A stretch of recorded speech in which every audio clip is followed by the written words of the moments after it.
The last വാർ, അവസാന യുദ്ധം.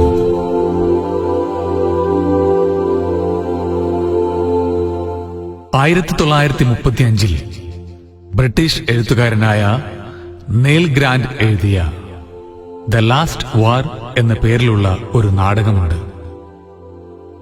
ലോകത്തിലെ പ്രബല രാജ്യങ്ങൾ തമ്മിൽ നടന്ന ഒരു യുദ്ധത്തിൽ അവർ പരസ്പരം ജൈവായുധങ്ങൾ പ്രയോഗിക്കുന്നു.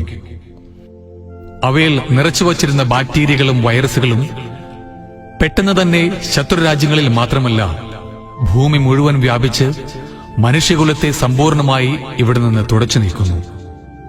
മനുഷ്യർ ഇല്ലാതായ ഭൂമിയിൽ കുറെ മൃഗങ്ങൾ ഒരിടത്ത് ഒരുമിച്ച് കൂടി സമ്മേളനം നടത്തുന്നതാണ് നാടകത്തിന്റെ ഇതിവൃത്തം. മനുഷ്യൻ ഇല്ലാതായത് നന്നായി എന്ന അഭിപ്രായമാണ് നായ ഒഴികെ ബാക്കി എല്ലാ മൃഗങ്ങൾക്കും പക്ഷികൾക്കും ഉള്ളത്. നായയ്ക്ക് മാത്രമാണ് തന്റെ യജമാനെ വല്ലാതെ മിസ് ചെയ്യുന്നത്. യുദ്ധക്കളങ്ങളിൽ മനുഷ്യന്റെ ഒപ്പം പോയപ്പോഴൊക്കെ താൻ ഇത്തരം ഒരു സാഹചര്യം മുൻകൂട്ടി കണ്ടിരുന്നുവെന്ന് കുതിരകൾ പറയുന്നുണ്ട്. തങ്ങളെ പൂർവികർ എന്ന് വിളിച്ച് മനുഷ്യൻ അപമാനിച്ചതിലാണ് കുരങ്ങൻ അമർഷം. മനുഷ്യന്റെ പൂർവികരാകാനും മാത്രം അത്ര ചീപ്പല്ലത്രേ കുരങ്ങുകൾ. വിശക്കുമ്പോൾ അല്ലാതെ താൻ ഒരു ജീവിയെയും കൊല്ലാറില്ലെന്നും എന്നാൽ മനുഷ്യൻ അങ്ങനെയല്ലായിരുന്നുവെന്നും സിംഹം വിലയിരുത്തുന്നു. മനുഷ്യന് ഒരു പറുദീസ കൊടുക്കുക, അവനത് വളരെ വേഗം മാലിന്യങ്ങൾ കൊണ്ട് നിറയ്ക്കും. ഒരു മനസ്സ് കൊടുക്കുക, അവനത് അഹന്ത കൊണ്ട് നിറയ്ക്കും. സുന്ദരമായ കരങ്ങൾ നൽകിയാലോ അവനതുകൊണ്ട് മറ്റുള്ളവരെ കൊല്ലാൻ ആയുധങ്ങളുണ്ടാക്കും. ഒരു പ്രവാചകനെ അയച്ചു കൊടുത്താലോ അവൻ അദ്ദേഹത്തെ ആട്ടിയോടിക്കും എന്നൊക്കെയാണ് മനുഷ്യനെ ആദ്യം മുതൽ നിരീക്ഷിച്ചു വരുന്ന സർപ്പത്തിന് പറയാനുള്ളത്. പ്രപഞ്ചത്തിലെ ഏറ്റവും വിഡ്ഢിവർഗം ദ സ്റ്റുപ്പിഡ് സ്പീഷ്യസ് എന്നാണ് മനുഷ്യനെക്കുറിച്ച് പൊതുവായ ഒരു അഭിപ്രായം. ഒരു ശല്യം ഒഴിഞ്ഞുകിട്ടിയ സമാധാനമാണ് എല്ലാവർക്കും. മൃഗങ്ങൾ ഇത്തരത്തിൽ ചർച്ചകൾ തുടരുമ്പോഴാണ് മനുഷ്യകുലത്തെ തുടച്ചു നീക്കി ക്ഷീണിതനായ നമ്മുടെ വൈറസ് രംഗപ്രവേശനം ചെയ്യുന്നത്. മനുഷ്യർ ശത്രുക്കളെ ഇല്ലായ്മ ചെയ്യാനായി തന്നെ ലബോറട്ടറിയിൽ വളർത്തിയെടുത്തതാണെന്നും കർമ്മഫലമാണ് ഇപ്പോൾ മനുഷ്യന് സംഭവിച്ചതെന്നും വൈറസ് അഭിപ്രായപ്പെടുന്നു. താൻ എത്രമാത്രം അപകടകാരിയാണെന്ന് മനസ്സിലാക്കിയിട്ട് പോലും ലബോറട്ടറികളിൽ തന്നെ തീറ്റിപ്പോറ്റി ശാസ്ത്രജ്ഞന്മാർ സർവനാശത്തിനും വഴിവെച്ചുവെന്നാണ് വൈറസിന് പറയാനുള്ളത്.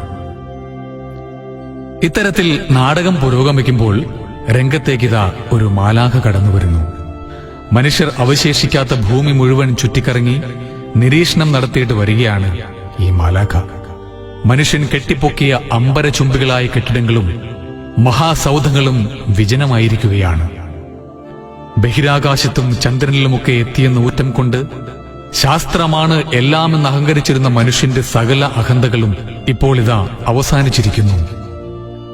തന്നെ നേർവഴിക്ക് നടത്താനും ദൈവഹിതം അറിയിക്കാനും പ്രപഞ്ചസൃഷ്ടാവ് നിയോഗിച്ച എല്ലാ ഗുരുക്കന്മാരെയും അവൻ നിന്ദിക്കുകയും വധിക്കുകയും ചെയ്തു.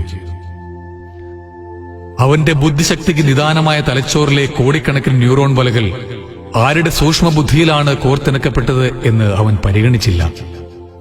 എല്ലാം തന്റെ ബുദ്ധിവൈഭവം കൊണ്ട് മാത്രമാണ് സാധിക്കുന്നതെന്ന് അഹങ്കരിച്ച് നടന്നതാണ് മനുഷ്യന്റെ ഏറ്റവും വലിയ വിഡ്ഢിത്തം എന്നൊക്കെയാണ് മാലാഖയുടെ നിരീക്ഷണങ്ങൾ. അവസാന രംഗമെത്തുമ്പോൾ എങ്ങനെയോ വൈറസിന്റെ പിടിയിൽ നിന്ന് രക്ഷപ്പെട്ട് ഭൂമിയിൽ അവശേഷിക്കുന്ന ഏക മനുഷ്യൻ ഇതാ കടന്നുവരുന്നു. അയാളെ വകവരുത്താനായി മൃഗങ്ങളെല്ലാം ക്രോധത്തോടെ ചീറിയെടുക്കുമ്പോൾ മാലാഖ അവയെ തടയുന്നു. എന്നാൽ മനുഷ്യവംശത്തിൽ ഏകനായി താൻ മാത്രം ഇനി ജീവിച്ചിരിക്കുന്നതിൽ ഒരർത്ഥവുമില്ലെന്നും തന്നെ കൊല്ലുകയാണ് ഭേദമെന്നും അയാൾ പരിതപിക്കുന്നു. മനുഷ്യൻ പ്രപഞ്ചത്തോട് ചെയ്ത എല്ലാ അരുതായ്മകൾക്കും മറ്റ് ജീവജാലങ്ങളോട് അയാൾ മാപ്പ് ചോദിക്കുന്നു. മാലാഖ അയാളെ ആശ്വസിപ്പിച്ച് താങ്ങിയെടുത്ത് മൃഗങ്ങളിൽ നിന്ന് രക്ഷപ്പെടുത്തി കൊണ്ടുപോകുമ്പോൾ തിരശ്ശീല വീഴുന്നു. മഹാത്മാഗാന്ധി യൂണിവേഴ്സിറ്റിയിലെ 2ാം വർഷ ആർട്സ് ആൻഡ് സയൻസ് ബിരുദ വിദ്യാർത്ഥികൾക്ക് പഠിക്കാനുള്ളതാണ് ഈ നാടകം. 85 വർഷങ്ങൾക്ക് മുമ്പ് രചിക്കപ്പെട്ടതാണെങ്കിലും ഈ കാലത്ത് ഈ നാടകം ഏറെ ചിന്തകൾക്ക് വക നൽകുന്നുണ്ട്. പ്രപഞ്ചം നമ്മുടേത് മാത്രമല്ലെന്നും മനുഷ്യൻ പാരസ്പര്യത്തിലെ ഒരു കണ്ണി മാത്രമാണെന്നും പ്രപഞ്ചത്തെക്കുറിച്ച് നമ്മൾ ഇന്നോളം കണ്ടെത്തിയ അറിവുകൾ ഇനി അറിയാനുള്ളതിനോട് തുലനം ചെയ്യുമ്പോൾ സമുദ്രത്തിലെ ഒരു തുള്ളി ജലം പോലെ നിസാരമാണെന്നും തിരിച്ചറിവ് നേടേണ്ടതുണ്ട്. എല്ലാറ്റിലും ഉപരിയായി നമുക്ക് അജ്ഞാതമായ എന്നാൽ അനുഭവത്തിലൂടെ പ്രാപ്യമാകുന്ന പ്രപഞ്ച പൊരുളിനെ നമിക്കാനുള്ള വിനയമുണ്ടാകട്ടെ. അവിടുത്തെ അംഗീകരിക്കാൻ മനസ്സിന് വലിപ്പമില്ലെങ്കിൽ സാരമില്ല, നിന്ദിക്കാതിരിക്കാനെങ്കിലും മനുഷ്യന് നല്ല മനസ്സുണ്ടാകട്ടെ എന്ന് പ്രാർത്ഥിക്കാം.